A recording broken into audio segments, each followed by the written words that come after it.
Thank you for joining us for a moment in the Word. We've been looking in the Psalms at different Psalms that are quoted in the New Testament. And in Psalm 89:4, it says, speaking to David, I will establish your seed forever and build up your throne to all generations.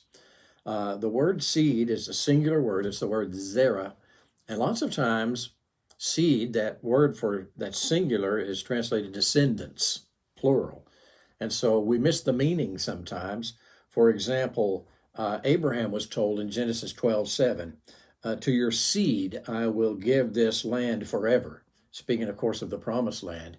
And it was that word zera, which is actually singular.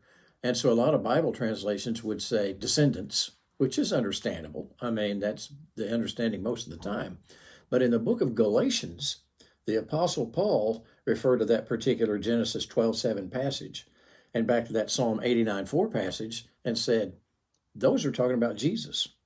And he says in Galatians 3:16, the promises were spoken to Abraham and to his seed. He does not say seeds as referring to many, but rather to one, your seed, that is Christ.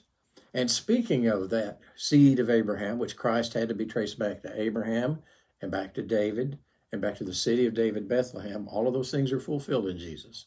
In Daniel chapter 7, verse 13, it calls him the Son of Man. And in verse 14, listen to this.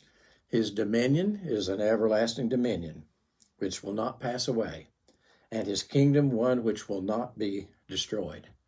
To his seed, descendant of Abraham, descendant of David, Messiah, Son of Man, everlasting dominion. It's real important to be on his side, isn't it? And you know, you can be. It's just a matter of choice. Are you willing to call out to Jesus Christ and ask him to come into your heart and save you? He says, whoever comes to me, I will not cast out. What a promise. God bless you. Have a great day.